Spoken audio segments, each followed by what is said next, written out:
Bonsoir mes chers amis, avant de commencer ce cours et puis dû à une petite interruption, même si pour ceux qui ont suivi, j'essaie de rattraper Yitro en envoyant une audio, un cours que j'avais fait ce dimanche.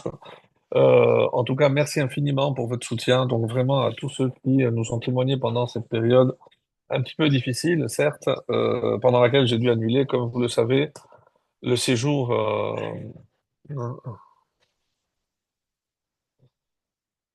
Le séjour à Paris et évidemment donc on a dû annuler aussi deux cours d'affilée.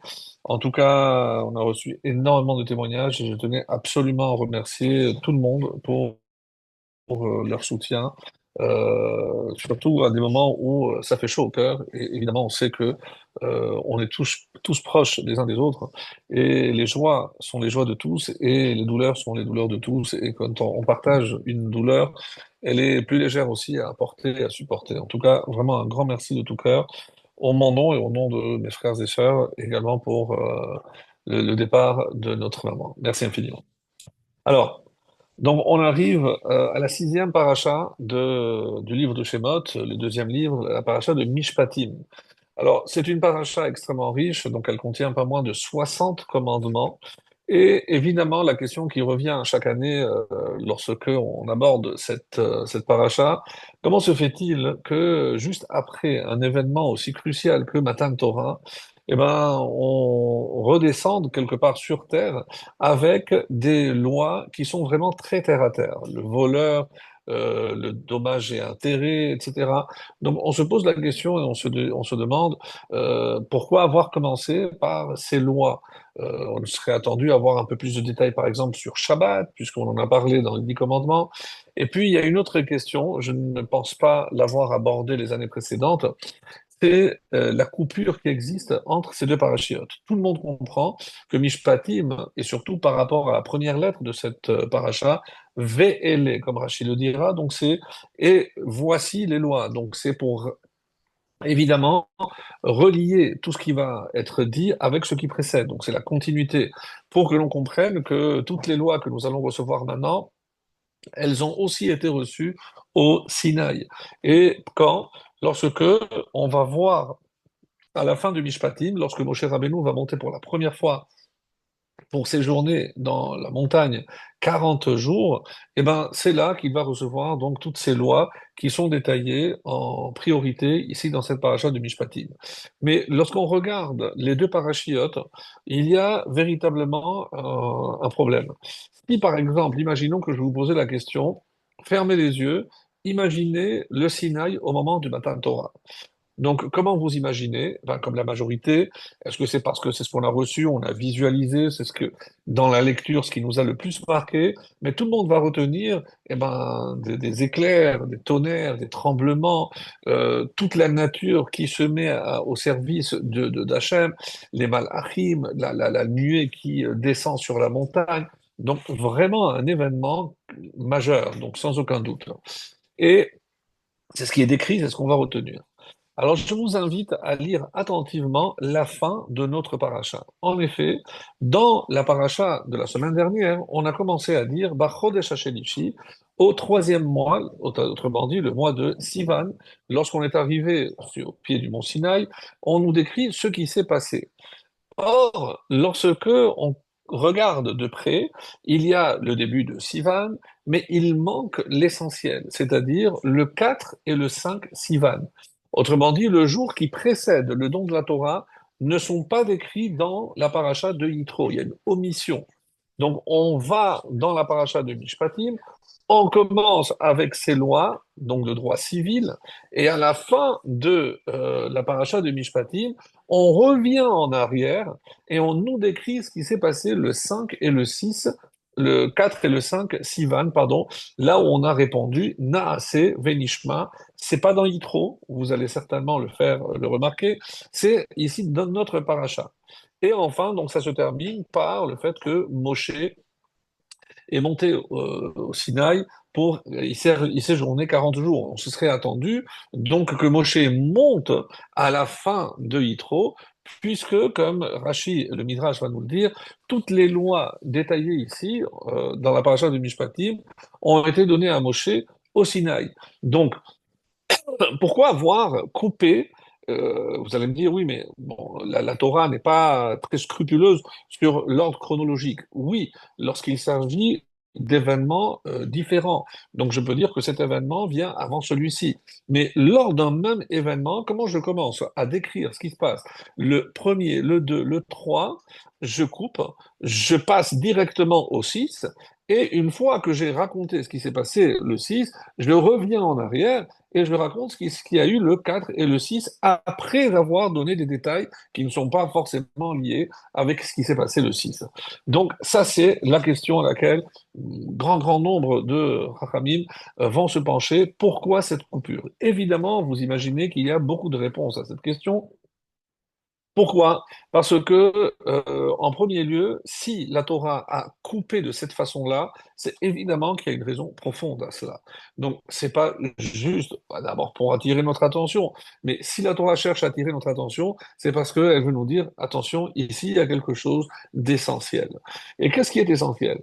Alors, nous, quand je vous ai demandé, imaginez, racontez-moi comment vous imaginez le don de la Torah, mais personne ne se rappelle ce qui est rapporté ici à la fin de Mishpatim. Et d'abord parce que on fait moins attention aux fins des parachiotes qu'au début, peut-être, mais lorsque vous regardez ce qui est écrit ici, vous serez certainement extrêmement étonné. De quoi s'agit-il? Donc, on parle souvent de Sefer HaBerit, d'une alliance. Une alliance, donc, on va contracter, qui va être contractée entre le peuple juif et Hachem.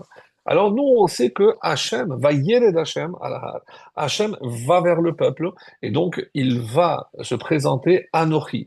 Alors, attention, parce que dans ce Anochi, comme c'est rapporté dans la Gemara et d'autres, donc, Anochi, ce sont des initiales qui veulent dire, donc littéralement, j'ai écrit et j'ai donné mon âme dans la Torah. Donc, lorsque Hachem donne la Torah, il donne une parcelle de son essence. Donc, un peuple juif, donc tous les membres qui étaient présents, donc nos âmes aussi, lorsqu'elles ont reçu la Torah, elles reçoivent une parcelle de divinité. Chelek Elokam Imal. Nous, on dit souvent que la parcelle de divinité qui est en nous, c'est la Neshama. Mais plus que cela, depuis le 6 Sivan de l'an 2448, donc au Sinaï, on a reçu une partie de Dieu lui-même. Donc c'est difficile. Seuls ceux qui sont aptes et ont compris l'échange qu'il y a eu à ce moment-là, parce que c'est incroyable d'imaginer que Hachem se donne avec sa Torah. Donc j'ai écrit et donné mon âme dans la Torah.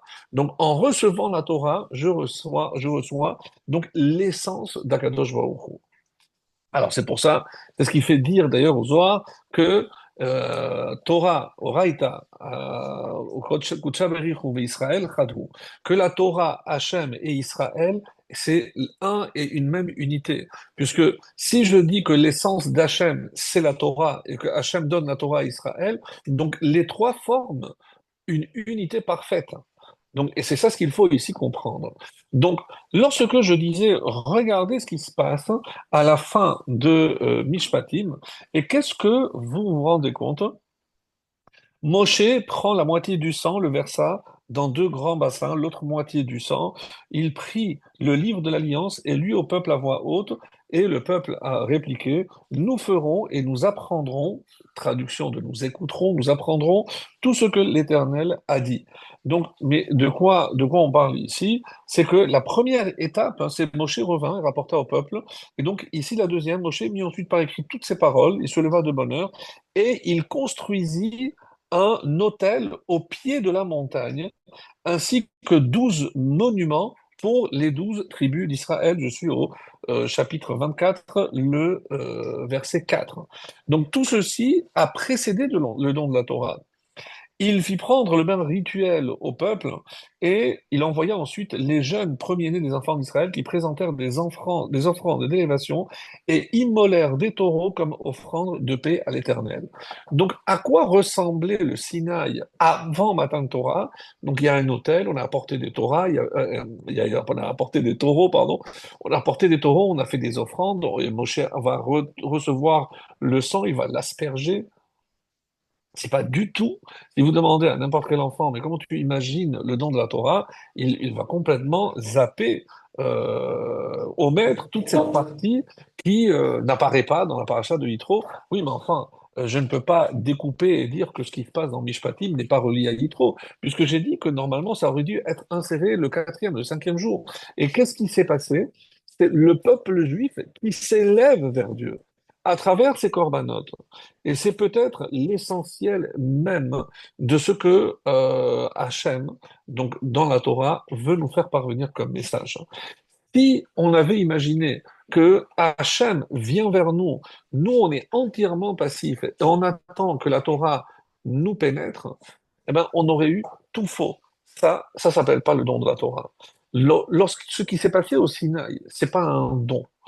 D'abord, on dit en hébreu Kabbalat Torah. Alors oui, Yom Matan Torah, mais si Hachem donne, le peuple doit recevoir. Mais le peuple n'est pas resté passif, hein. Le peuple a érigé un autel. On a tué des taureaux. Il y avait du sang que Moshe va récupérer. Il va couper en deux. On avait parlé de ce détail les années précédentes, comment il a su, comment partager le sang, etc. Autrement dit, il s'agit de quelque chose, d'un acte concret que le peuple est en train de réaliser avant même que Dieu se manifeste pour donner la Torah. Et pourquoi? Pourquoi c'est important? Parce que on aurait pu dire que le don de la Torah, c'est atteindre la transcendance par, je ne sais pas, par la réflexion, par tout ce que vous voulez. Euh, non, ça n'a rien à voir.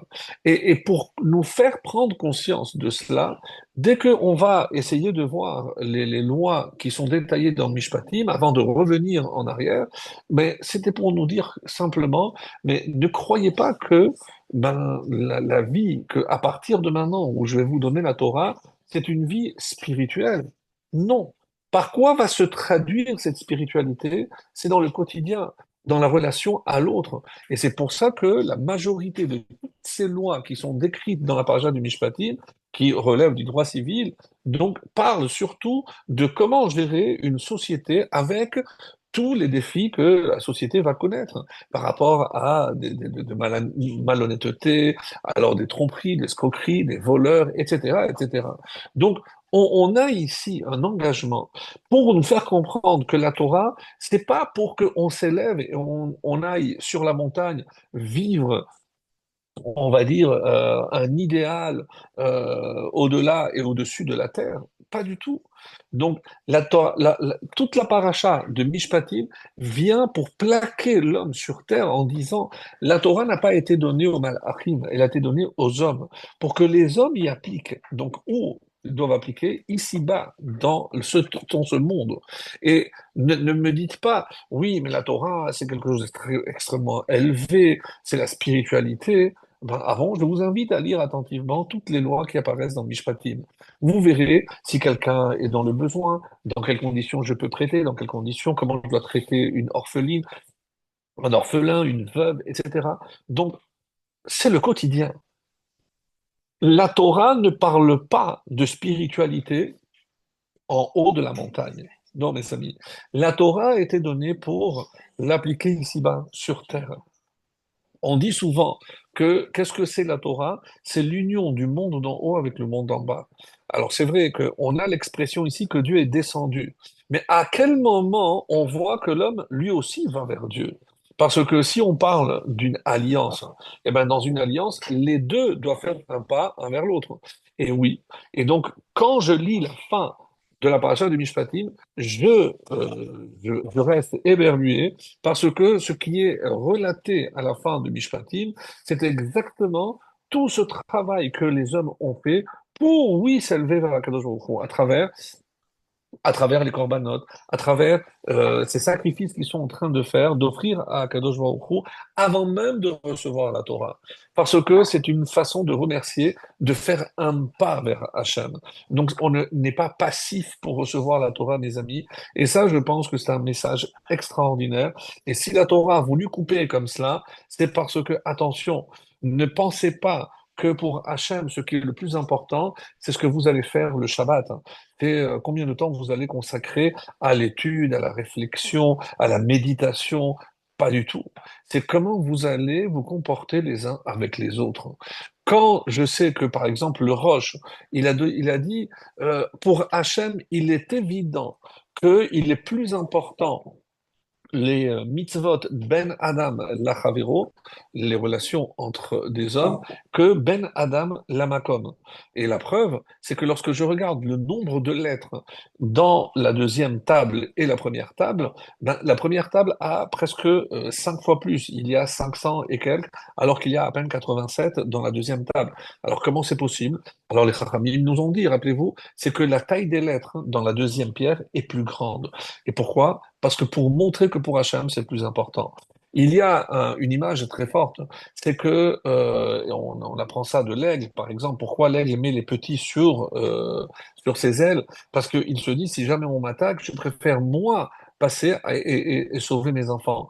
Et ben, pour reprendre cette image en quelque sorte, si on dit, si Hachem nous disait, eh ben, si vous devez transgresser des lois me concernant ou concernant mes prochains, eh ben, je préfère que vous transgressiez mes lois. Pourquoi? Parce que entre moi et mes enfants, c'est mes enfants d'abord. Et les enfants, c'est les hommes, c'est les êtres humains. Donc, quelque part, Hachem dit, je préfère que il y ait cette union entre vous, que vous puissiez, vous, appliquer toutes les lois ben Adam lachavero. Et c'est la raison essentielle pour laquelle, dans cette paracha de Mishpatim, on va mettre l'accent exclusivement dans toutes les lois qui régissent ma relation à autrui.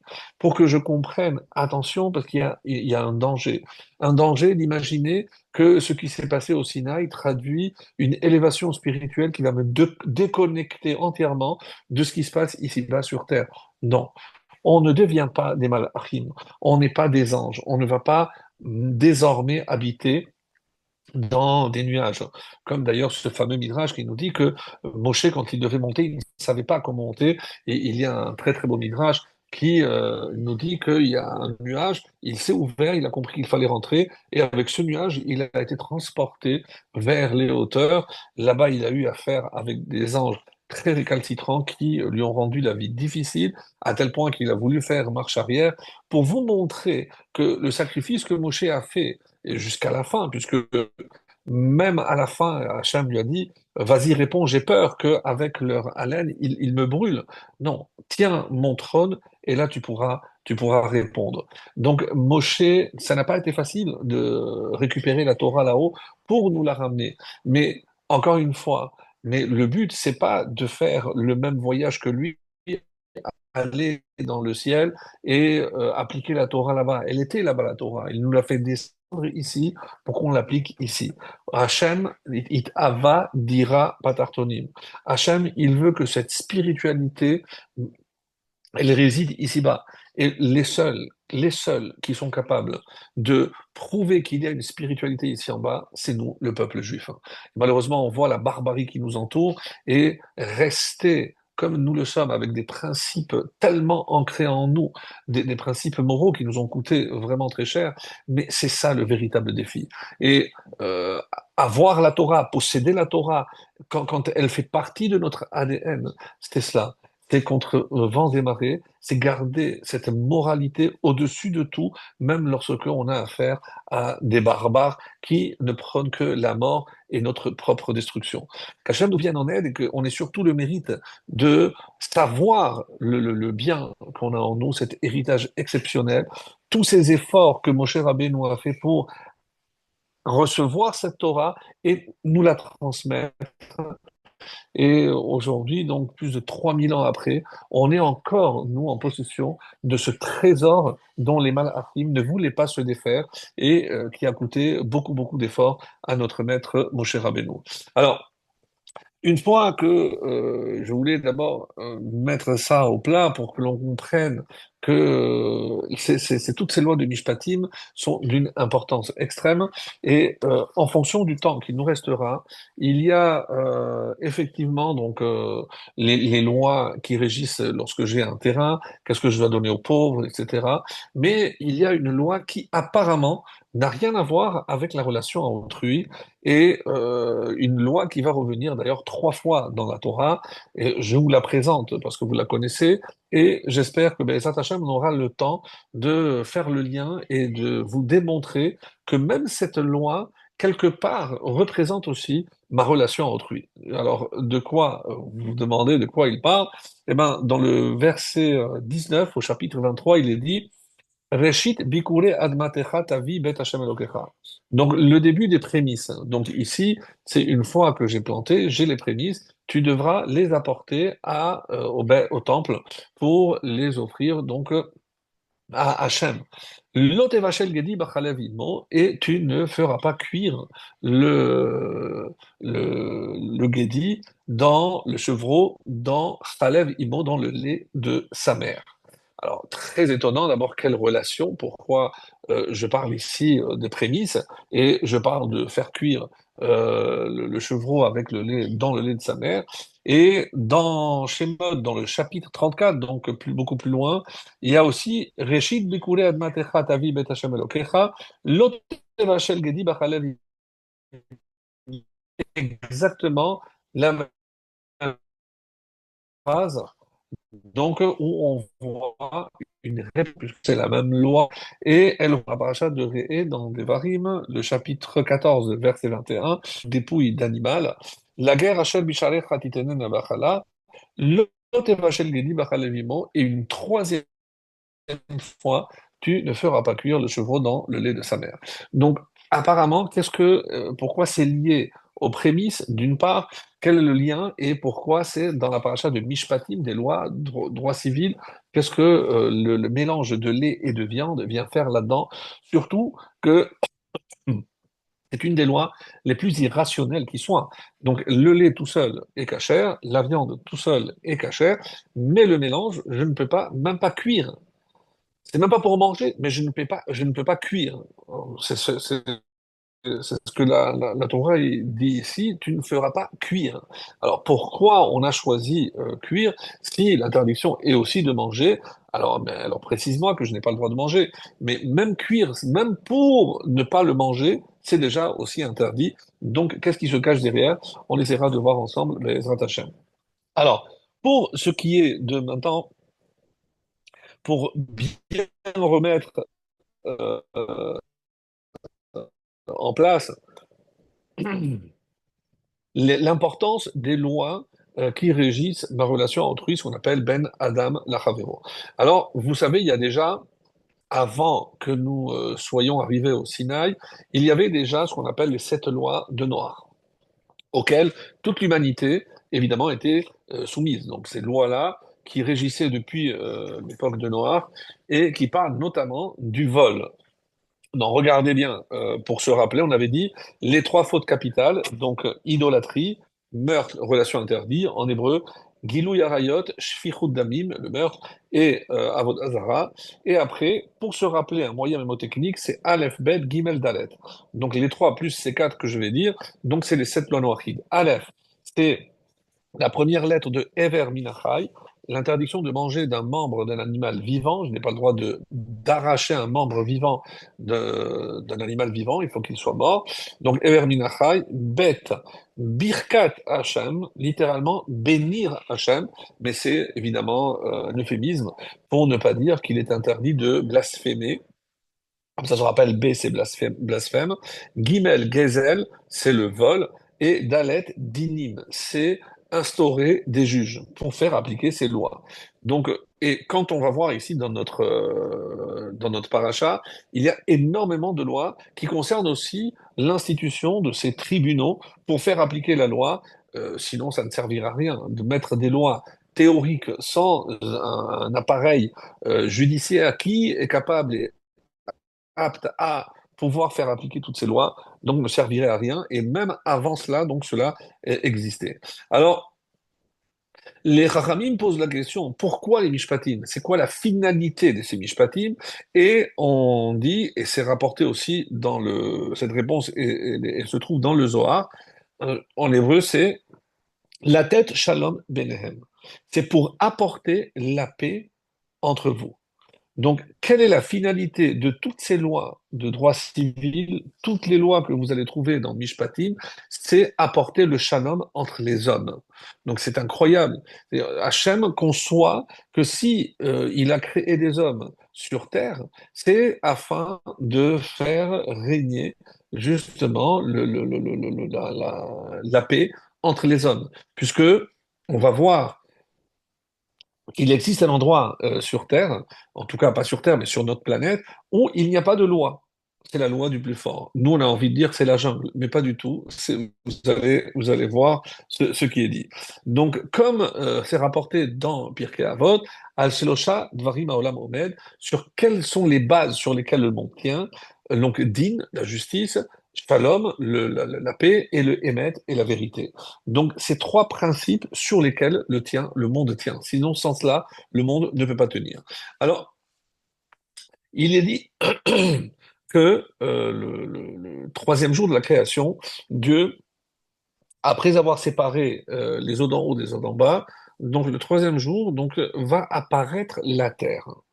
Je vous rappelle que le troisième jour de la semaine, c'est un mardi comme aujourd'hui. Et quel est le psaume que nous avons lu ce matin? Le psaume que nous lisons, vous savez que chaque jour, comme c'est rapporté dans le traité de Talmud, donc quels sont les psaumes que l'on doit lire chaque jour?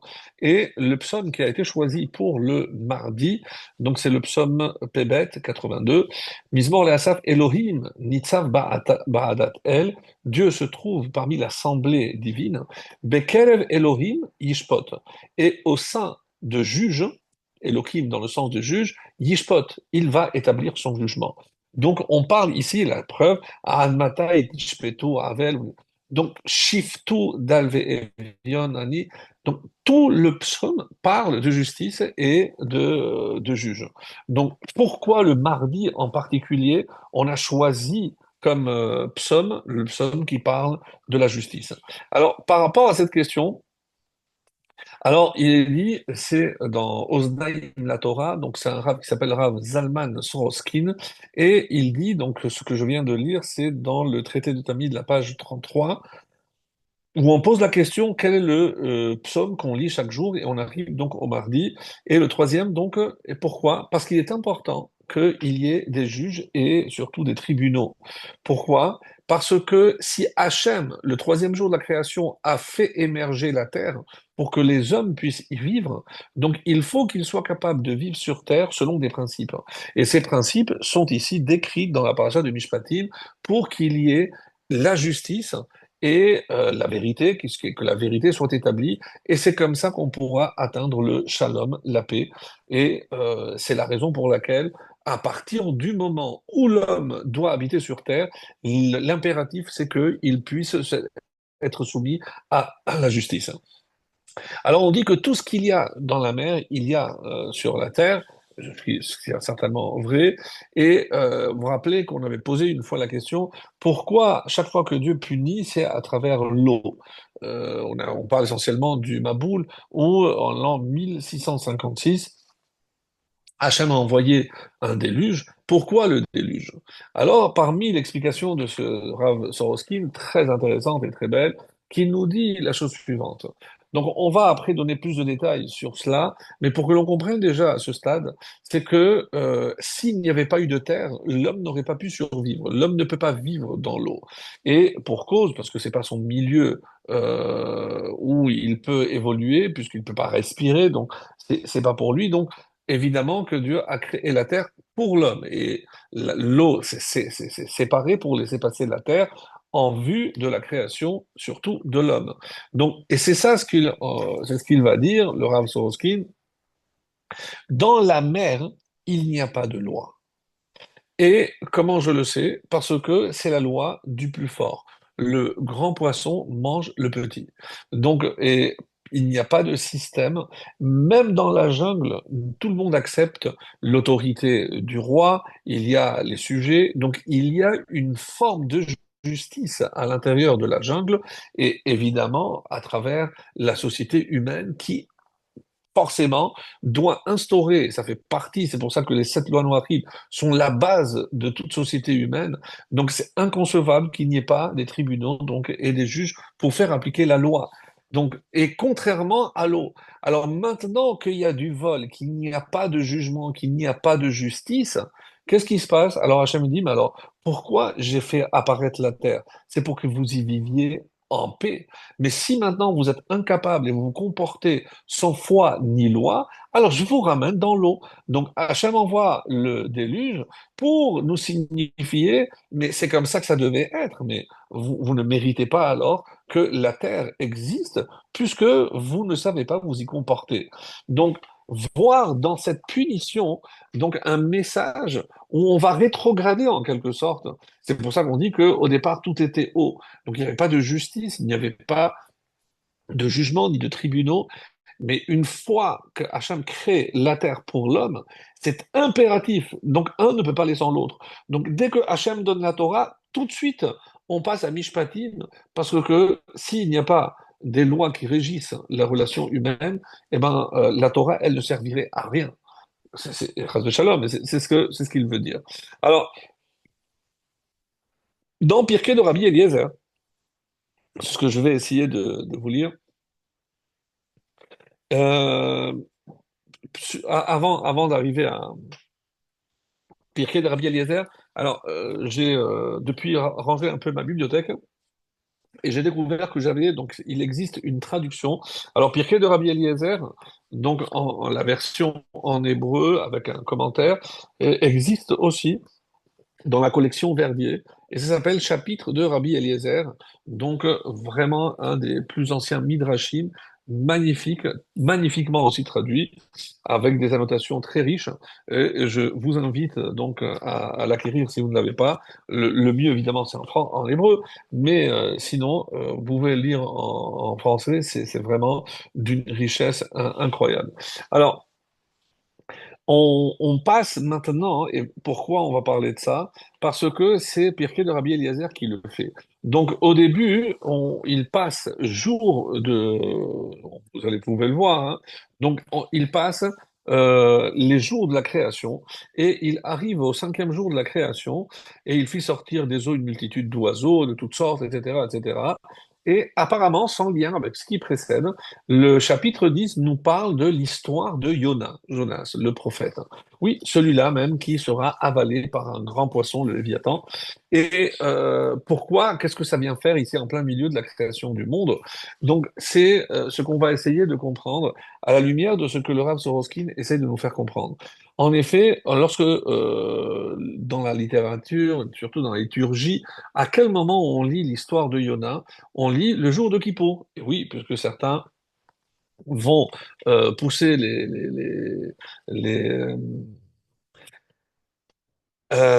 pour pouvoir acheter, pouvoir lire la Haftara l'après-midi donc de Kippour. Donc tout le monde sait que c'est l'après-midi de Kippour qu'on va lire la Haftara de Yona. Alors c'est lié à la Teshuvah, tout ce que vous connaissez déjà bien sûr. Et alors que le texte de la Torah qu'on a lu dans l'après-midi, c'est dans Acharemot et dans Kedoshim, donc, on parle ici des harayot, toutes les relations interdites. Et dans Yona, pourquoi on est arrivé là? Pourquoi Dieu s'apprêtait à détruire la ville de Ninive, Ninvé en hébreu? Qu'est-ce qui s'est passé? Quelle était la faute? Même si le texte ne le dit pas clairement, c'était le vol. Donc, on a ici deux des fautes les plus graves. Et on dit que c'est celle qui attire le plus l'homme. Les relations interdites et le vol. Donc tout le monde est attiré par le vol. Alors évidemment pas à grande échelle, à petite échelle, chacun selon son niveau, mais les relations interdites aussi donc constituent une des plus fortes attractions, comme en hébreu on dit Nefesh Adam Mechamedatam. Donc c'est ce que l'homme convoite essentiellement, c'est le vol et les relations interdites. Et c'est pour ça qu'à Kippour, on va lire ces deux passages.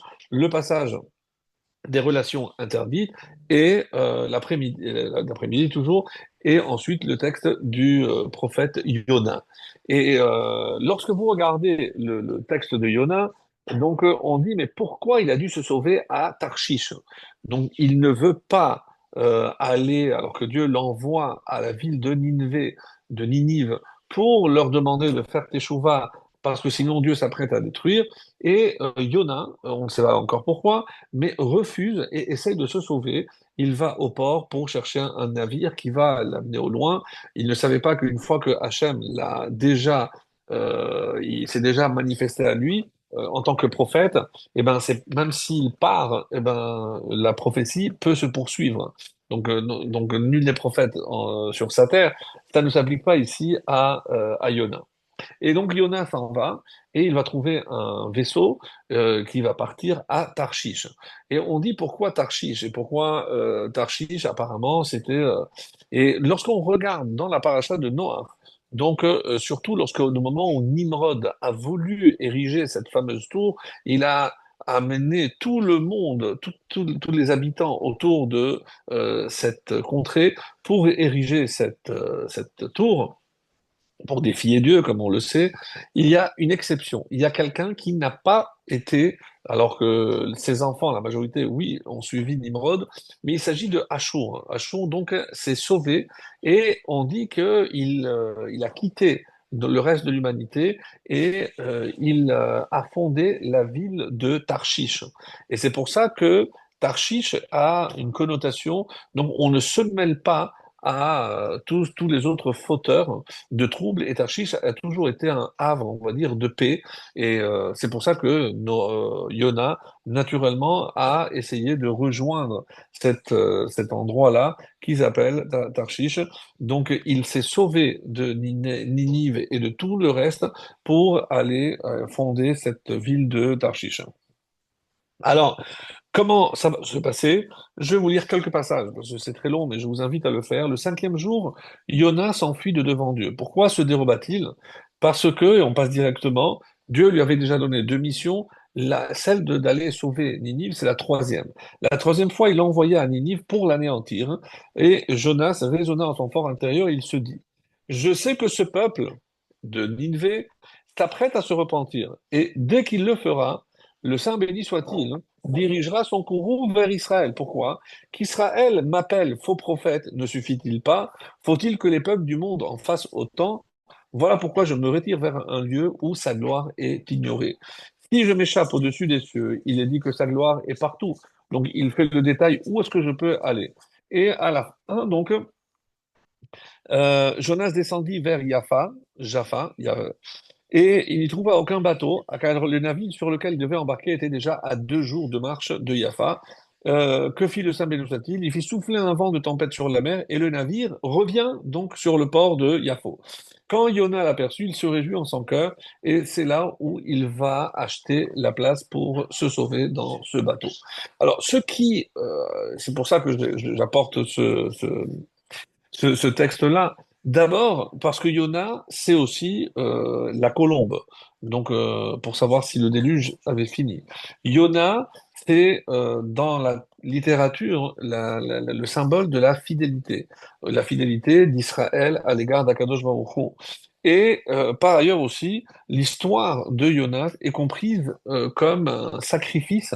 Et Yona, il s'offre, c'est-à-dire il est prêt à mourir, hein, pour sauver le peuple d'Israël, pour que Hachem n'envoie pas son courroux contre le peuple juif.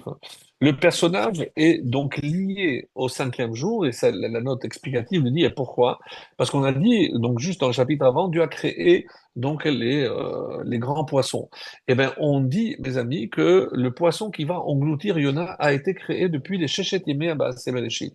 Depuis les 6 jours de la création, il y avait déjà ce poisson qui devait engloutir Yona, donc le fameux Léviathan. Donc ils font partie des créatures tirées des eaux le cinquième jour, mais surtout, on dit comme ça que l'ensemble de ce récit présenté est à rapporter directement avec l'ère messianique. Donc ça, c'est une autre explication beaucoup plus vaste de tout le passage de Yona à la résurrection des morts et à la conversion des nations, comme on voit que la fin, tous ces marins vont arriver sur terre et ils vont tous servir Dieu. Donc, comme une prophétie, quand les tzadikim, les justes, combien de marins il y avait dans le bateau? 70. Et comme le dira ici Pirkei de Rabbi Eliezer, il était parlé 70 langues. Donc, que représentaient ces marins? Les 70 nations. Les 70 nations qui essayent de comprendre pourquoi Dieu s'en prend au peuple juif, hein. Donc, l'image est vraiment extraordinaire. Bon, on y reviendra, c'est pas le but de ce soir. Mais ce qui est dit ici, c'est qu'à la fin, les 70 nations vont servir Dieu. Donc, c'est lorsque, à la fin des temps, grâce à Israël, ben, toutes les nations reviendront vers la connaissance d'un Dieu unique. Donc, bon, bah, je ne vais pas vous le lire parce que c'est trop long, mais comment il s'y est pris, Yona, il a dit, on n'a pas compris que tant que je serai, parce que Dieu a envoyé une grande euh, souffle de vent, comme ça c'est marqué, mais uniquement dans leur bateau. Donc ils voyaient autour, la mer était calme. Donc il n'y avait que chez eux où la mer était tumultueuse et ils ont failli évidemment se noyer. Donc il a dit non, on n'a pas compris, il faut me jeter. Ils n'osaient pas faire du mal. Donc ils l'ont posé dès qu'il rentrait dans l'eau. L'eau se calmait. Il le remontait, et ben ça reprenait. Donc pour montrer que c'était sa faute, il a dit, n'ayez de crainte, lancez-moi. Et à ce moment-là, ils ont vu un poisson, ils l'ont jeté, et ce poisson va le consommer. Alors, on va l'avaler. Donc, ce qui est assez étonnant, et c'est ce parti-là seulement que je vais vous lire, Dieu préposa un grand poisson pour engloutir Yona. Il s'engouffra dans sa gueule, comme s'engouffrerait un homme dans une grande synagogue, et il se tint là. Les deux yeux du poisson étaient semblables à des fenêtres de verre qui éclairaient Yona. Alors, plusieurs avis, est-ce que c'est comme s'ils étaient translucides et à travers les yeux, ils voyaient ce qui se passait dans la mer et en hébreu, aphomiote qui viendrait du grec apsianos, obsidiane, une pierre utilisée comme du verre et c'est ce qui permettait donc de regarder ce qui se passait. Pendant 3 jours, Yona va voir ce qui se passe dans la mer. Qu'est-ce que Hachem voulait montrer à Yona? C'est ça ce qu'il faut retenir, et c'est ce que, grâce à la description faite dans le parti de Rabbi Eliezer, c'est ce qui est dit. Qu'est-ce qu'il voulait lui montrer? Je dis, regarde, toi, tu penses que si j'ai créé la terre pour que les hommes y séjournent, c'est pour qu'ils se comportent. Regarde les poissons, ils ne pensent les uns qu'à s'entre-dévorer. Je dis, mais c'est pas pour ça que moi j'ai créé la terre. Donc maintenant qu'il y a du vol, je veux que tu ailles à Ninive et que tu sauves ses habitants. De la même façon, c'est pour ça que je n'ai j'ai pas laissé les hommes dans l'eau et que je ne veux pas que ce qui se passe sur terre ressemble à ce que tu es en train de voir. Et c'est là pourquoi il a utilisé ce terme de grande synagogue, parce que c'est là où Yona va finalement prier pour être sauvé et il va finalement accomplir sa mission. Donc lisez la fin du livre de Yona et vous connaîtrez la suite. Mais ce qui m'importe, c'est encore une fois, c'est le fait que Hachem veut montrer à Yona à quoi ressemble un monde sans foi ni loi. Et c'est pas ce que je veux pour mes créatures. Tu comprends, Yona, que si je t'ai envoyé, c'est qu'il y a un but. Et une fois qu'il aura compris, c'est à ce moment-là qu'il va enfin réaliser sa mission. Effectivement, les habitants de la ville de Ninive vont faire teshuva, la ville ne va pas être détruite, et voilà, pour la suite, vous regarderez comment ça s'est passé. Alors, euh, la question que souvent on pose, mais parce que sinon c'est pas logique. Pourquoi Hachem a fait en sorte d'abord ce poisson qu'il a créé depuis les 6 jours de la création? Pourquoi il a dû passer 3 jours? Si c'était pour sauver Yona et le ramener à Ninive, eh ben il aurait pu prendre par exemple un aigle. Je sais pas si vous vous rappelez cette histoire qui n'a pas de source dans le Midrash. Alors je crois que moi je l'avais lu dans les histoires de Martin Buber, il me semble. Mais il n'y a pas de trace vraiment dans le Midrash, mais c'est une histoire connue sur la fille du roi Salomon. Je crois qu'il y a des années, on avait raconté, peut-être, je ne me rappelle plus très bien. En tout cas, très rapidement, qu'est-ce qui s'est passé?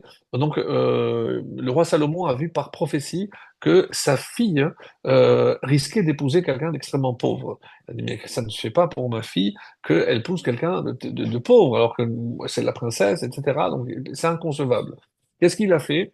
Il est allé sur une île, il a fait construire une tour, donc entourée que d'eau, elle ne pouvait pas Exactement.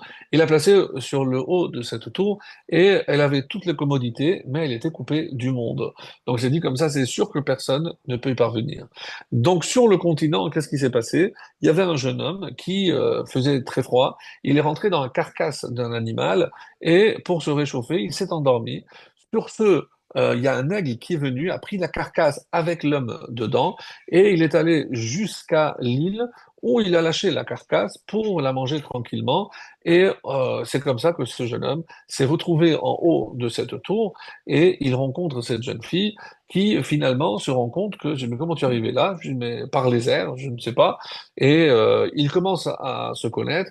Elle se rend compte qu'il est extrêmement sensible, extrêmement intelligent, et c'est parce qu'il est pauvre. Et c'est comme ça qu'ils font connaissance et ils décident, pour pouvoir rester et habiter ensemble, cohabiter ensemble, ils décident de se marier. Donc on dit, comme ça le Midrash dit qu'il a pris du sang et il a écrit la Ketouba avec le sang sur le mur. Il aurait pris deux Malachim comme témoins, Gabriel et Michael apparemment, et donc c'est comme ça qu'ils se sont mariés. I- Imaginez la stupéfaction du jour où le roi Salomon décide d'aller voir, rendre visite et il voit sa fille mariée avec un pauvre, puisque c'est exactement ce qu'il avait prévu. Donc, Rabot Machashavot Belevish, moi je peux essayer de contrer tous les plans. Si Hachem veut que ça se réalise, eh ben, il trouvera évidemment le moyen. Et voilà, avec un aigle. Donc on aurait pu imaginer que l'aigle aurait pu aussi transporter Yona directement à la ville et pas passer par la mer. Non, le but c'est qu'il fallait, Hachem a fait voir à Yona ce qui se passe dans la mer. Il dit, voilà, ça, je ne veux pas qu'il se passe sur Terre. Et c'est pour ça que je t'ai envoyé. Alors, donc de là, on comprend l'importance du vol. Donc si Hachem a été prêt à détruire la ville de Ninive, c'est à cause du vol. N'oubliez pas ce que Rashi explique, Vatimale haaretz Hamas avant le déluge. Pourquoi? Parce qu'il y avait du vol. Donc le vol est considéré comme une des fautes les plus graves de l'humanité qui justifie jusqu'à ça son anéantissement. Et ça, c'est extrêmement, extrêmement grave. Donc, et c'est une des parties principales de la paracha de Mishpatim concerne le voleur de jour, le voleur de nuit, comment il doit s'acquitter s'il a volé un bœuf, s'il a volé, non pas un œuf, mais un mouton, est-ce que c'est la même chose? S'il a déjà fait le voler, est-ce qu'il a fait la shechita, est-ce qu'il n'a pas fait la shechita? Donc, il y a plusieurs lois extrêmement, extrêmement intéressantes qui sont à l'origine d'une grande partie du Talmud concernant les dommages, les gardiens, quel type de gardien, pour que l'on comprenne que Hachem accorde énormément, énormément d'importance aux biens que chacun possède. Et on doit nous aussi accorder beaucoup d'importance à nos biens et les acquérir de manière honnête, en sachant, je ne sais pas si vous vous rappelez cet enseignement, j'en profite toujours pour le dire, que une des explications d'après des maîtres de la chassidoute, comment expliquer que des fois les parents sont vraiment dans la pratique des commandements, dans la transmission de valeurs de Torah, et que malgré tous les efforts, il y a certains enfants qui tournent mal. Alors je ne suis pas en train de dire évidemment que c'est la raison essentielle pour laquelle on peut assister à des déviations auprès des enfants, non. Mais la chassidoute met l'accent sur pardon, quelque chose d'extrêmement important et grave, c'est que si je pense, par exemple, les parents, évidemment respectueux des lois de pureté familiale, du Shabbat, tout ce qu'il faut, mais la Torah qui accorde tellement d'importance au vol et la manière malhonnête d'acquérir cet argent, eh ben, sachez que si les parents acquièrent de l'argent de manière malhonnête, eh ben, cet argent qui a une sorte d'impureté, eh ben, s'ils acquièrent de la nourriture avec cet argent, eh ben, cette impureté passe à travers la nourriture chez les enfants et les enfants peuvent être malheureusement influencés vers le mal. Oui, ouvrez grand les oreilles, mes amis, parce que c'est extrêmement, extrêmement grave. On connaît plein d'histoires de gens qui reviennent parce que ils n'avaient pas rendu, ils n'avaient payé des dettes, etc. Pour le vol, on entend des histoires incroyables.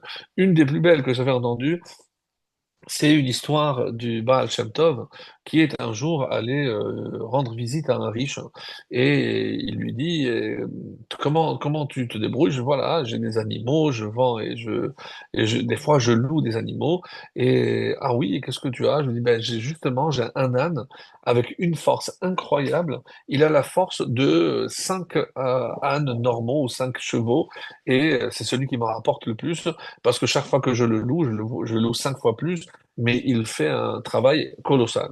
Ah, très bien. Et dis-moi, est-ce que des gens ont des dettes? Je dis oui. Et comment tu fais? Je dis ben, j'ai une caisse avec les gens qui me doivent et voilà, mais tu pardonnes. Je dis, ben, quand ils sont morts, par exemple, je dis ben, alors pourquoi tu gardes les notes? Je dis bon, de temps en temps, je regarde. Je dis ah, celui-là, il est parti, il me devait tant, il me devait tant. Tu peux me montrer ta boîte? Je dis oui, bien sûr.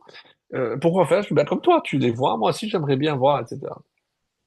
Et le Baal Shem Tov commence à regarder, il tire une note, il lui dit, cet homme, tu te rappelles? Je dis, ah oui, oui, mais il est mort il y a 5 ans. Je dis, ben alors, ça te dérange si je déchire cette dette? Je dis, non, bien sûr. Il déchire, dès qu'il déchire, le servant, un des serviteurs de cet homme riche vient lui dire, écoutez, l'âne, il était là, il était bien, subitement, il est mort. Alors le riche se retourne vers le Baal Shem Tov, et vous allez m'expliquer? Je dis oui. Cette dette, c'est cet homme-là. Cet homme est revenu dans votre âne pour vous rembourser. Pourquoi il vous rapportait? Parce qu'au bout de 5 ans, avec ce qu'il vous a permis de gagner, eh ben, il vous a remboursé sa dette. Et comme je le savais, il était temps de le libérer. Donc, en déchirant sa dette, eh ben, son âme a quitté cet âne et il a pu remonter dans le ciel. L'histoire du Baal Shem Tov, très très connue. C'est-à-dire, mes amis, on peut, oui, revenir pour payer des dettes. Si on ne les a pas, on ne sait pas acquitter. Donc c'est extrêmement, extrêmement grave. Donc, si encore une fois, la proximité de la paracha de Mishpatim avec le don de la Torah doit déjà nous laisser suggérer la gravité et l'importance que la Torah accorde à toutes ces relations entre nous, puisque c'est pour que le shalom, c'est le début, c'est le Zohar qui le dit, c'est pour ramener le shalom entre les hommes, donc pas pour qu'on se dispute. Donc, quand il y a un différend, alors les chachamim, les juges, doivent établir le émet. Et c'est pour cela qu'il y a un magnifique enseignement, je ne me rappelle plus si les années précédentes on en avait parlé, c'est le Baal Halevush qui donne cet enseignement. Quand Hachem, une fois qu'il a laissé la terre, il a dit Taché haaretz déchet, que la terre laisse passer. Alors déchet, c'est de l'herbe, mais en hébreu, nous on dit rasavim. Par exemple, Venatati Esev, donc dans le schéma. Donc, c'est l'herbe. Déchet, c'est un terme générique. Donc, tout ce qui est, par exemple, la faune, par exemple, on aurait pu entendre plutôt de traduction de déchets comme la faune. Vient le Baal Lelouch et nous dit, mais c'est quoi cette faune? De quoi on parle ici de déchets?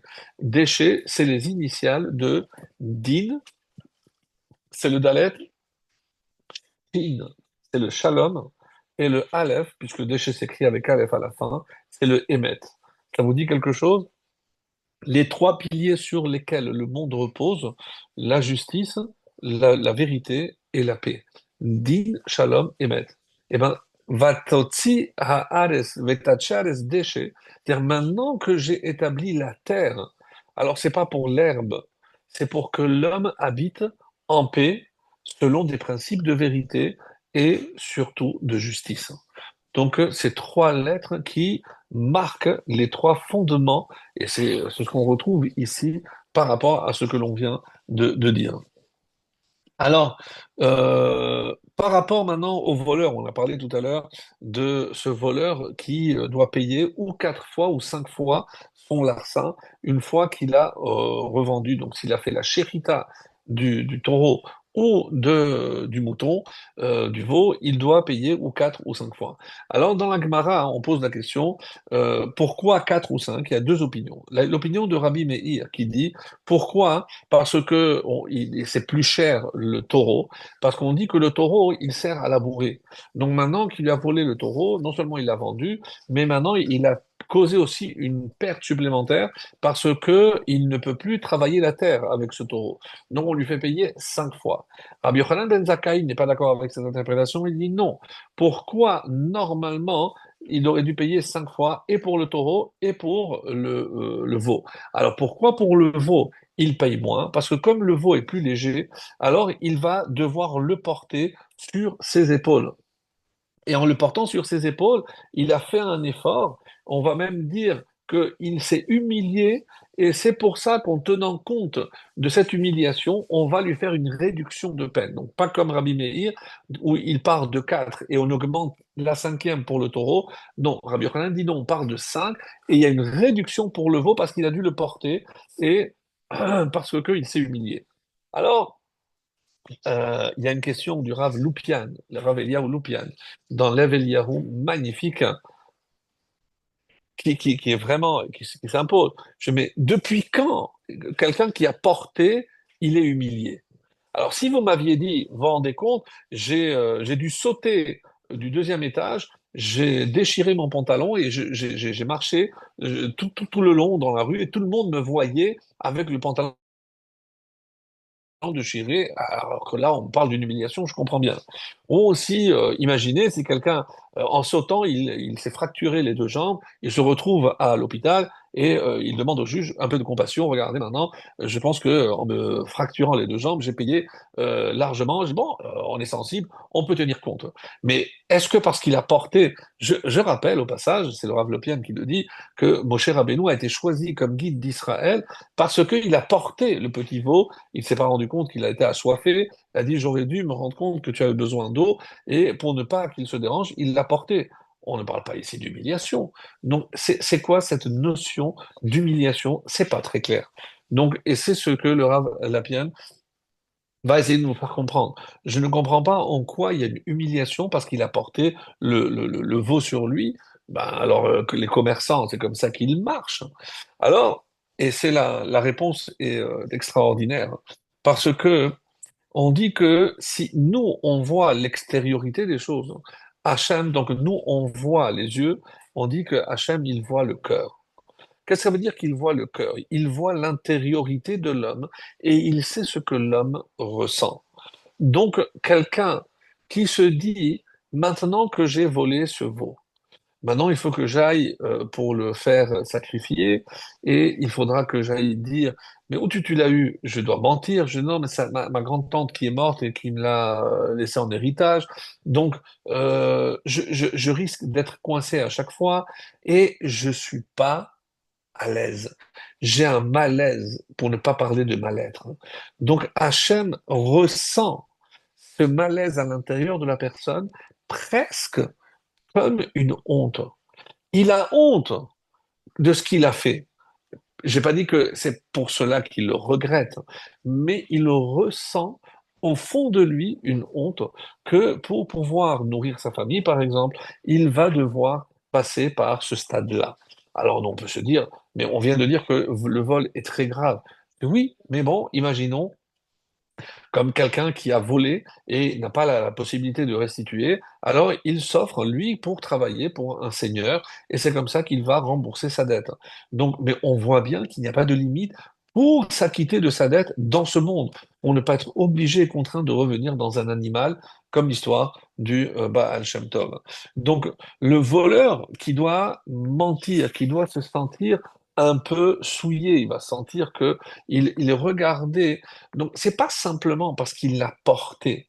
Il l'a porté, mais tout en sachant qu'à l'intérieur de lui, il aurait préféré exercer un métier beaucoup plus propre, ne pas être et propre dans le sens imagé du terme, évidemment, pas parce qu'il se salit les mains, mais propre dans le sens de ne pas voler. Alors, Il est dit comme ça, et pour montrer à quel point l'humiliation ou la honte qu'un homme peut ressentir est quelque chose qui reste gravé en lui pour toujours. Vous, ouais, ouais, pour toujours. On dit que Rachel Imenu, pour comment elle a nommé son premier après des années de stérilité, la première fois qu'elle a eu son premier enfant, elle a dit Yosef. Pourquoi? Qui Asaf Hachem et Trepati. Hachem, il a assemblé en quelque sorte mon humiliation, ma honte. Mais de quelle honte on parle? Parce que tout le monde la voyait, et c'est ce que Rachid va expliquer, tout le monde la voyait, il dit, ah, si elle continue à être stérile, donc c'est sûr que Yaakov va la divorcer, elle va se retrouver avec Esav. Donc pendant des années, elle était la cible de toutes les moqueries, de tous les sous-entendus, les regards de travers. Donc elle subissait au quotidien, ah regarde sa sœur, la tzadékette, elle en a déjà quatre et celle-là, elle n'arrive pas à avoir des enfants. Donc elle était humiliée. Donc lorsque maintenant, qu'on va dire, ça y est, elle est enceinte, elle a eu un premier garçon, qu'est-ce qu'on aurait dû dire? Ah, Hachem, il a bitel, il a annulé. Maintenant, j'ai plus de la honte. Maintenant, on va dire, ah non, ben, Baruch Hachem, maintenant, elle a eu un enfant. Non, non. Elle a dit, il a assemblé. Qu'est-ce que c'est Asaf, comme le terme de Rashi? Asafti el torbetecha. Donc c'est comme maintenant, c'est comme toutes ces vexations, Hachem les a toutes réunies et elle les a assemblées à l'intérieur. Qu'est-ce que ça veut dire à l'intérieur? Ça veut dire qu'il laisse toujours une trace. C'est qu'une humiliation que quelqu'un subit, et ça, c'est un autre thème aussi à développer, parce que quand j'ai humilié quelqu'un, même si je demande pardon, même si maintenant on a fait la paix, mais l'humiliation que j'ai subie, elle ne s'efface jamais. Même après 120 ans, elle reste à l'intérieur. À ça, Hachem et Pati, maintenant peut-être que les moqueries ont cessé à l'extérieur, mais la honte que moi j'ai subie pendant toutes ces années, il n'y a que moi qui les connais et elle reste à l'intérieur. Et donc c'est ça le pétard, la blessure, elle, elle a peut-être cicatrisé, mais il y a toujours une trace et elle reste à l'intérieur.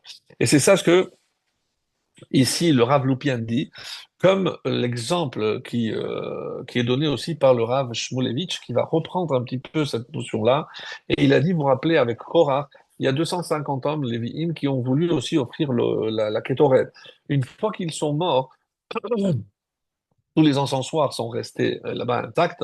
Et Moshe demande à El-Hazar à Cohen d'aller ramasser. Alors, on demande mais pourquoi pas à Aaron, puisque Aaron, c'est lui qui est passé pour faire cesser cette épidémie. Il dit non, parce que Aaron, il était touché directement. Donc, si c'était Aaron, donc quelque part, les gens allaient dire, ah, maintenant, Aaron, il se venge de ceux qui ont voulu contester sa place. Donc, pour ne pas humilier, même une fois qu'ils sont morts, Hachem a préféré envoyer Hazar, et moi je parle le biais de Moshe, et pas Aaron. Une autre histoire très connue dans le traité de Brachot, à la page 28, que tout le monde connaît, puisqu'il y a une allusion qui est faite dans la Haggadah. On dit qu'un jour, un élève est allé voir Rabbi Yoshua, il lui a dit, est-ce que l'office de Harvit est une obligation ou c'est facultatif? Il lui a dit, c'est facultatif. Après, il est allé voir Rabban Gamliel et il lui a dit, est-ce que c'est, il lui a dit, c'est obligatoire. Il a dit, ah, Rabbi Yoshua, il a dit que c'était facultatif. Alors, ah bon, appelle-le-moi. Donc, et il l'a convoqué, on dit, on va aller. Et il a laissé Rabbi Yoshua debout pour l'humilier parce qu'il avait osé contredire. Donc, qu'est-ce que tu as dit pour Arvid? Il lui a dit non, il a compris, il a dit c'est obligatoire. Il a dit mais apparemment tu as dit que c'était facultatif. Les Haramim ont mal vu l'attitude de Rabban Gamliel, il a été destitué. Il a été destitué. Alors vous allez me dire, ben alors si je destitue Rabban Gamliel, qui aurait dû être nommé? Rabbi Yoshua. Non, on a nommé un jeune, Rabbi Elazar ben Azaria, qui avait 18 ans et qui n'avait pas la barbe blanche, et comme rapporté dans la Haggadah, et pendant la nuit, il y a eu les poils blancs qui ont poussé. Bon, après, il a demandé pardon, il a récupéré sa place, Rabban Gamliel. Mais pour bien montrer que là où je peux éviter d'humilier inutilement quelqu'un, eh ben, on va toujours faire un effort. Et enfin, l'exemple qui pour moi, je pense, est le plus parlant de tous, c'est avec, pas Korah, mais avec Bilham. On sait très bien que Bilham, une fois que l'ânesse a parlé, on dit que cette ânesse, elle avait été créée depuis Pi-Ha'aton, depuis la création. Donc presque 2450 ans, on a attendu qu'elle ouvre sa bouche. Et qu'est-ce qui va se passer avec cette ânesse une fois qu'elle a ouvert la bouche? Le malach qui l'a freinée va tuer cette ânesse. Et donc le Rabbi me pose la question, pourquoi il a tué l'ânesse? Je dis pour ne pas humilier Bilham parce qu'elle connaissait tous les secrets d'Alcove, comme on dit, donc elle risquait de dire ah, c'est l'ânesse qui a fait honte à Bill. Mais Bilham, c'est un rachat, comme pas deux. Oui, mais même pour un rachat comme Bilham, Hachem évite, même s'il doit faire mourir cette ânesse. Alors on aurait pu imaginer tout ce que cette ânesse aurait pu rapporter, une attraction magnifique. Non, Hachem évite même un rachat, une humiliation inutile. Donc de là, mes amis, on comprend que Hachem évite le bisaïon, et si Hachem évite d'humilier un être humain, même un rachat, à plus forte raison pour nous, on doit faire des efforts extraordinaires pour éviter d'humilier notre prochain en tenant toujours compte de ce conseil de ne jamais être amené à voler. Et je voudrais, pour la conclusion, revenir, puisque j'avais promis, sur le lait et la viande. Pourquoi trois fois trois textes pour dire la même chose.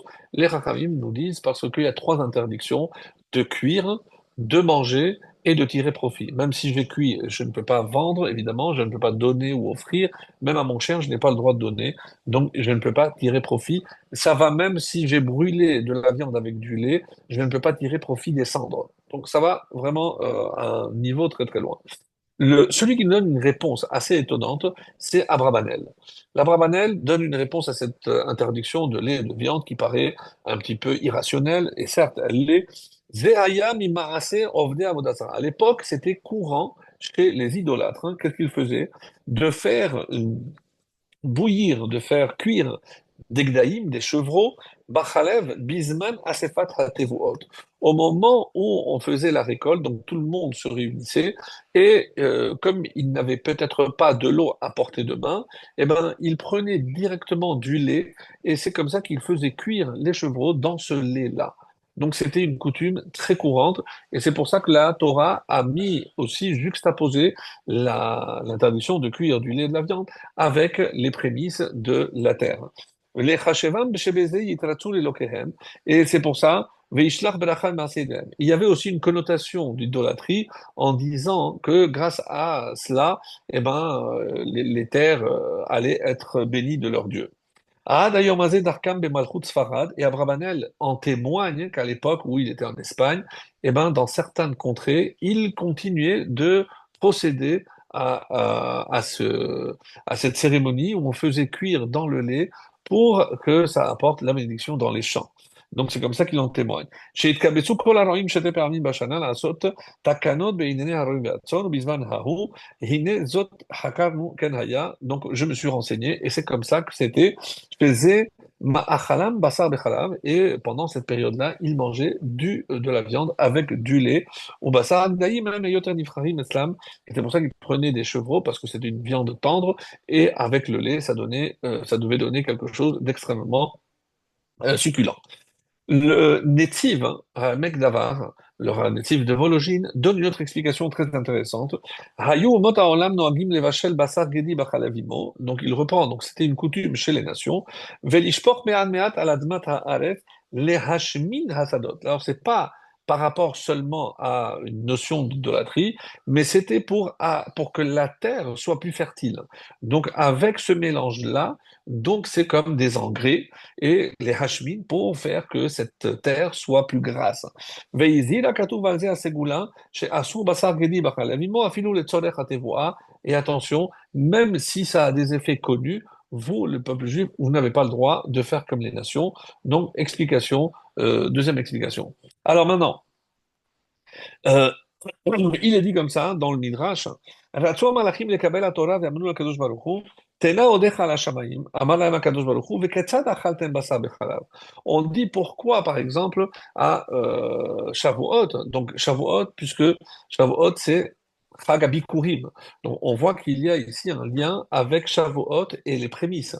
Oui, pourquoi? Et d'après ce Midrash, c'est parce que Hachem a dit aux anges, mais vous êtes descendus une fois et vous avez mangé de la viande avec du lait. Oui, mais c'est Abraham qui nous a proposé. Nous, on n'est pas. OK. Mais on dit, mais grâce à ça, hein, nous maintenant, à Shavuot, rappelez-vous, on avait donné cette explication, on mange un plat lacté, un plat carné, et en faisant la séparation, pour rappeler que c'est grâce à cette loi que nous avons mérité la Torah, parce que c'est un argument que Dieu a utilisé contre les anges. Vous vous êtes descendus et vous avez transgressé cette loi. Bassar bechalav, nous dit la Gemara, chidushu. Donc il y a des mélanges où je comprends que je ne mélange pas, par exemple, deux types d'animaux, deux types de graines. Ça, je peux comprendre. Mais le lait et la viande, c'est un chidouche. Je n'aurais pas pu deviner. Kelaïm, par exemple, tout ce qui est mélange, Veshaatnez, le lin et la laine, Hem chibur shene minim mitechilatam. Donc, dès le début, il est interdit donc de les mettre ensemble. Aval gedi bachalav imo sheshnehem ba'im me'am achat. Donc, le lait vient de la vache et le chevreau vient aussi de la maman. Donc, les deux sont issus du même origine. C'est pas deux choses distinctes. Et pourtant, donc, et c'est pour ça qu'il y a tellement, tellement de lois concernant l'interdiction du lait et de la viande. Le Rambam nous dit, Basar bechalav, asur levashelo, asur leochlo, ve asur be'anaa, ve kovrin oto, ve efro. Donc, ce qu'on a dit, c'est rapporté dans les lois du Rambam. Alors, le Ramban donne une explication intéressante. Asur oto, pourquoi c'est interdit? Shelo niye am arzari. Donc, quelle est la raison pour laquelle on ne mélange pas le chevreau avec le lait de sa mère? C'est pour qu'on ne devienne pas cruel. Là, c'est de la moralité. Donc, on parle de la morale. Parce que si c'est vrai qu'Hachem nous a permis de consommer le rang inférieur, c'est l'animal. L'animal, lui, que l'on mange, se nourrit du végétal, et le végétal du minéral.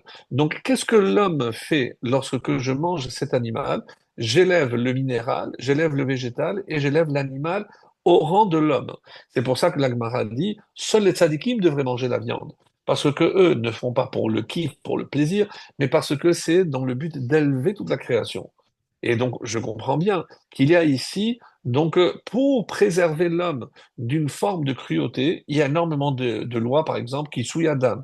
Je dois couvrir, par exemple, pour les volatiles ou le menu bétail, une fois que j'ai fait la shrita, je mets de la terre, comme si j'enterrais le sang pour justement que je ne devienne pas cruel. Rappelez-vous cette histoire de Rabbi Danassi, où le petit chevreau qui est venu protéger dans les pans sa tunique, il lui a dit, mais les cartes Sarta, tu es né pour ça. Il a eu 13 ans de rage de dents à cause de cela, jusqu'à qu'il a vu une fois servante qui s'apprêtait à tuer une belette. Il a dit, non, non, laisse-la, elle mérite. Et là, lorsqu'il a fait preuve de compassion à l'égard des animaux, donc le mal est parti. Donc c'est pour vous dire que il faut faire extrêmement. Hachem veut garder la sensibilité. Alors quelqu'un qui est shochet, qui voit tout le temps le sang, etc. Donc il faut le préserver. Et il y a des lois pour qu'on ne devienne pas cruel. Chez Nachlo v'chalav me'ahem v'nevashel bo haben. Donc ça, la Torah ne peut pas permettre pour préserver justement notre sensibilité et on devrait se poser la question lorsqu'on voit aujourd'hui ce qui se passe avec des jeux vidéo d'une violence inouïe où les enfants grandissent avec cette violence.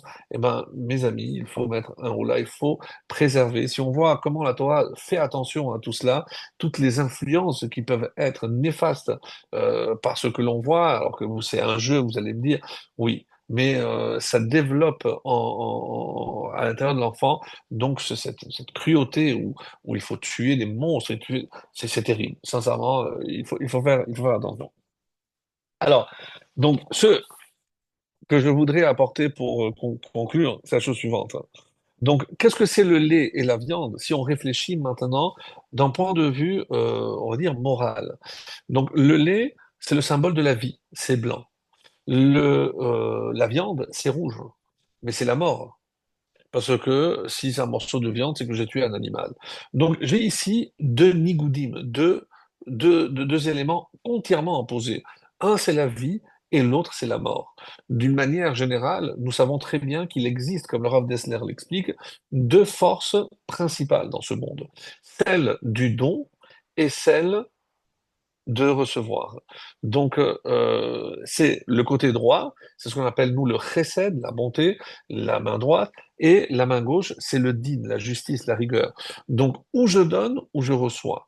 Et si vous analysez en règle générale, c'est partout c'est la même chose. Dans toute forme de relation, est-ce que je suis en train de donner ou je suis en train de recevoir? Il n'y a pas d'alternative, il n'y a pas de parvé entre les deux, il n'y a pas. C'est soit je suis dans le don, soit je suis au contraire dans dans l'inverse, dans l'inverse. Alors, donc deux nigoudim. Et qu'est-ce que on est en train de dire ici? C'est que je pourrais imaginer que plutôt que d'être dans les extrêmes, alors je vais annuler les extrêmes. Autrement dit, si je parle d'annuler les extrêmes, donc pour obtenir quelque chose d'uni, je vais parler maintenant d'uniformité. En hébreu, au lieu de achdout, je vais parler de achidut. Donc tous pareils. Et c'est exactement dans une lecture de la Chassidoute très très belle de cette mitzvah de ne pas mélanger le lait et la viande, parce que si je mélange les deux, qu'est-ce que je suis en train de dire? Je suis en train de faire disparaître la bonté et la justice, je veux dire, on va voir qu'une seule. Et c'est pas ce que la Torah veut. Non, la Torah ne veut pas cela. Quand, et ça c'est dans la vie de couple, dans la vie avec mes voisins, avec mes enfants, donc il ne s'agit pas de s'effacer face à l'autre. La bonté doit toujours être préservée et la justice aussi. Donc, et je ne peux pas imaginer que au nom d'un des deux, eh ben, je vais m'effacer.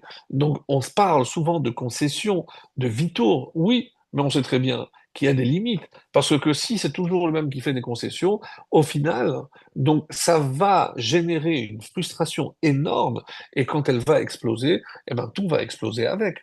Donc, pour trouver l'équilibre, et bon, je ne parle pas de l'explication classique, pourquoi après l'un ou l'autre, parce que le lait donc se digère beaucoup plus vite, parce que c'est une entité vivante et moi je suis vivant, alors que pour digérer quelque chose qui est mort, donc moi j'ai besoin de 6 heures. Alors 6 heures, le rabbin m'a expliqué que pendant 18 heures où je vis, donc il y a 3 repas, donc espacés de 6 heures, ou parce que la chair, la viande qui est entre les dents reste et au bout de 6 heures perd donc sa saveur, et ça s'appelle pas un mélange. Il y a l'explication technique, mais là on parle ici de la vie et de la mort. Donc on parle ici d'extrême. La vie dans le sens du don et la mort donc dans de prendre, puisqu'il y a plus rien, c'est le retrait absolu de ce monde. Donc, et c'est comme ça que généralement quand on recherche l'unité, quand est-ce que ça s'efface? Par exemple, qu'il Hayim ou Shahatnez, c'est pour un but spirituel. Dans le Beth Amikdash, ben, le Kohen Gadol, il pouvait, oui, mettre le lin et la laine. Donc, mais parce que c'est un but spirituel. Donc, mais aujourd'hui, on assiste vraiment à ce phénomène parce qu'on a toujours pensé que pour le bien, disons par exemple d'un couple, eh ben, on va atteindre une uniformité. On va tous les deux penser pareil, tous les deux être pareil, tous les deux dire pareil, et on doit être d'accord sur tout. C'est faux. Parce que il y a un dicton qui dit comme ça, c'est que un couple divorce pour les mêmes raisons qu'il s'est marié. C'est-à-dire, si je n'ai pas compris pourquoi je me mariais, je comprendrai pas pourquoi, ben, je terminerai par le divorce. Donc, comprendre l'essence des choses et le fait que chacun doit garder sa singularité. Donc, un doit donner et l'autre doit prendre. Mais à l'inverse aussi, donc on doit trouver cet équilibre où c'est pas toujours le même qui donne et celui qui, parce que à la fin, malheureusement, ça ne va pas tenir. Donc, mélanger le lait et la viande et imaginer que ça va donner un mélange, j'ai même pas le droit de profiter parce que c'est pas ce que la Torah veut. C'est pas ce que la Torah veut. Donc, il y a aussi cette image aussi très belle, c'est que Hachem donne à l'homme ce qu'il lui faut, pas ce qu'il veut. Et de la même façon, il faudrait comprendre qu'est-ce qu'il nous faut véritablement. Des fois, nous, on croit vouloir des choses, mais c'est pas comme ça. Parce que on parle ici du monde d'en haut et le monde d'en bas. Nous savons que dans la halakha, il y a une loi. Si par exemple le morceau d'en bas est chaud et qu'il y a quelque chose de froid qui tombe dessus, on dit tata agavar, c'est le bas qui l'emporte toujours. Donc si c'est chaud, donc ça va, oui, transmettre, donc il faudra enlever une partie, même si en haut c'est froid. Et l'inverse, donc si en bas c'est froid et en haut c'est chaud, donc on dit que c'est le bas qui l'emporte. Donc si c'est froid, donc là, ce sera permis. Alors, qu'est-ce que ça veut dire que le bas l'emporte? Donc, le bas l'emporte, mes amis, c'est quand j'ai compris que la Torah, elle est ici en bas, elle emporte sur ce qui est en haut. Qu'est-ce que c'est que ce qui est en haut? Moi, je crois que c'est ce qui est spirituel, c'est ce qui relève de la méditation. Pas du tout. Pas du tout.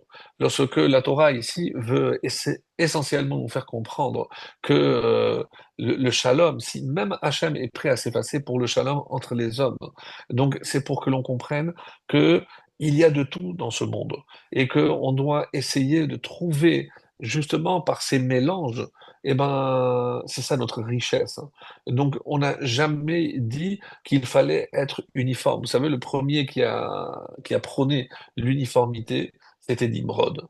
Mais c'était pour se révolter contre Dieu, parce qu'il savait que c'est pas ce que Dieu voulait.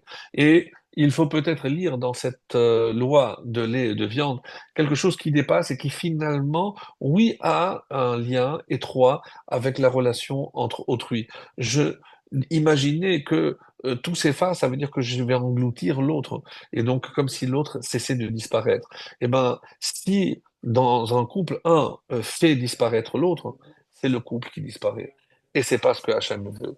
Garder sa singularité, trouver un équilibre. Et c'est pour ça que Shalom vient du mot Hashlama. C'est ce qui est parfait, c'est ce qui est complet. Et c'est ça la paix. C'est pas l'absence de guerre, mais c'est une plénitude.